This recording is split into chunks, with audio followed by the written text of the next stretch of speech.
Hey everybody, it's Will Saletan from The Bulwark. Did you know that Donald Trump is one of the smartest people in the world? Trust me, I'm like a smart person. That's what he says. And today we're going to test that theory. We're going to watch Trump as several Fox News anchors try to coach him to stop saying stupid things and start saying smart things. Let's see how well he does. We'll start with Trump's opinion of his own intellect. Here he is earlier this year, explaining just how brilliant his family is. You know, I had an uncle. He's the longest serving professor, Dr. John Trump, in the history of MIT. Same genes. We have genes. We're smart people. We're smart people. And here's Trump at a rally in Atlanta on Saturday, ridiculing his opponent, Kamala Harris. She happens to be really a low IQ individual. She really does. She has a very low IQ. She's Bernie Sanders, but not as smart. That's the way I view her. I said she's a dumb version of Bernie Sanders and actually further left than him. So that's what Trump thinks of his own intellect compared to the intellect of his opponent. But let's see how Trump does in real life. Here's Trump in an interview with Sean Hannity 2 months ago. Hannity is trying to get Trump to clean up a quote in which Trump talked about bringing retribution to his enemies. Watch. Focus on those that want people to believe that you want retribution, that you will use the system of justice to go after your political enemies. So, number one, they're wrong. It has to stop because otherwise we're not going to have a country. Look, when this election is over, based on what they've done, I would have every right to go after them. And it's easy because it's Joe Biden. And you see all the criminality, all of the money that's going into the family and him. That was a good try by Hannity. He wants Trump to let go of his grievances, but Trump can't let go. He repeats the grievances and says he's got every right to go after Biden. So Hannity tries again. This time, he tries to spoon feed the right words to Trump. And watch what Trump says in response. You'll see Trump blurt out in the interview that Hannity is trying to tell him what to say and that he's not going to say it. Will you pledge to restore equal justice, equal application of our laws, end this practice of weaponization? Is that a promise you're going to make? You have to do it.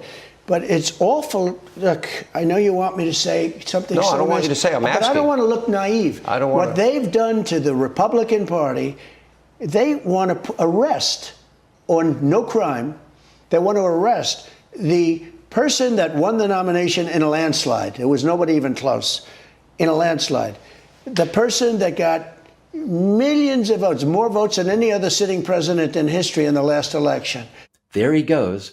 Back to the grievances, the self-pity, and the ego. Hannity tried his best, but Trump just would not take the hint. So let's see how Trump does with a different teacher. Here's Laura Ingraham, another Fox News host, interviewing Trump last week.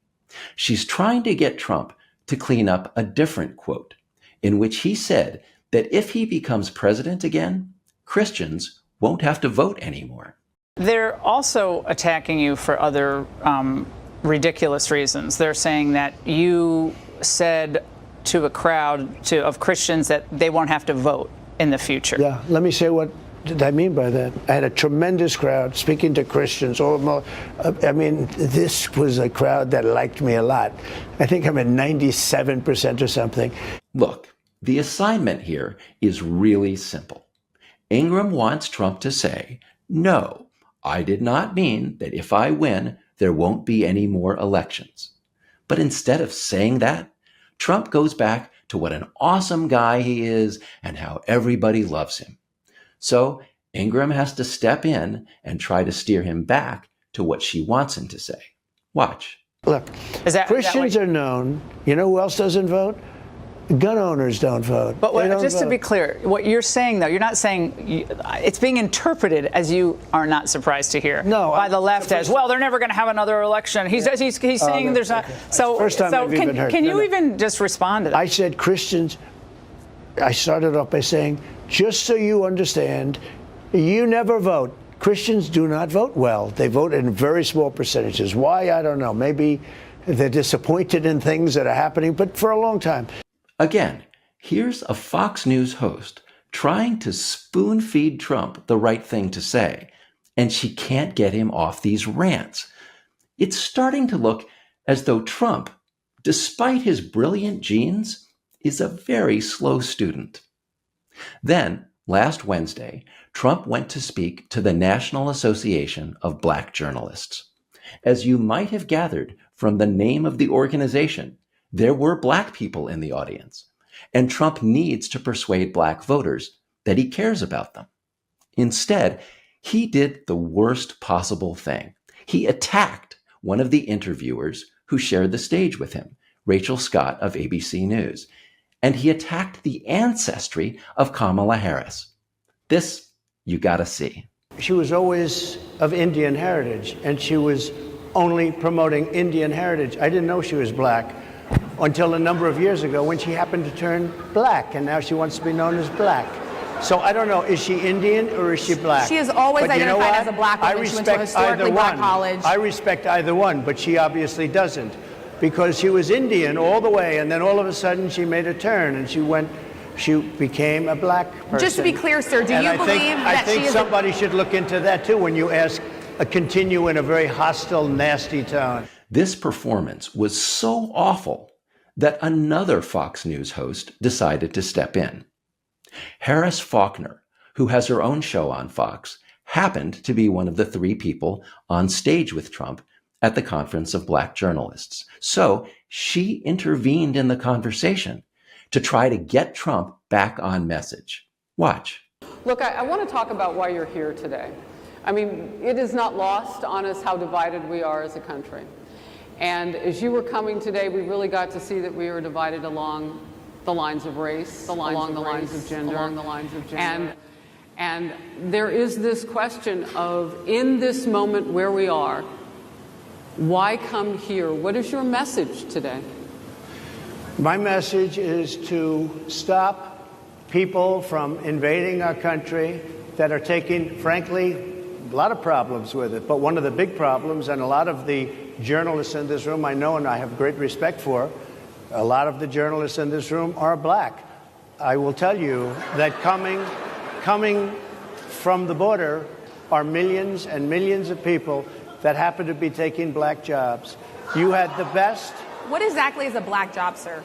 You gotta feel for Professor Faulkner. She's trying to get Trump to stop insulting black people. Instead, he goes back to his old riff about black jobs. So she tries again.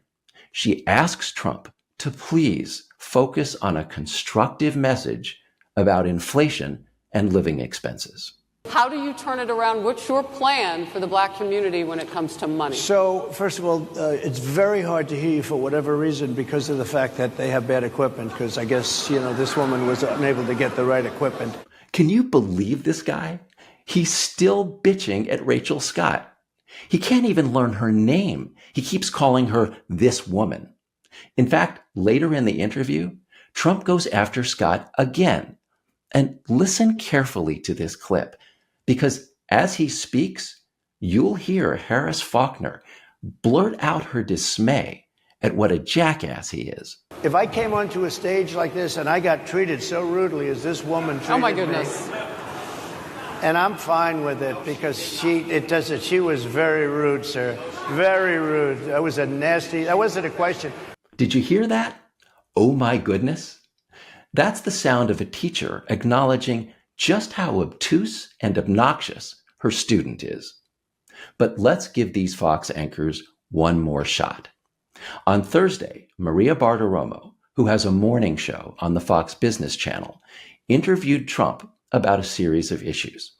She told him quite clearly that she wanted him to focus on his policy differences with Kamala Harris.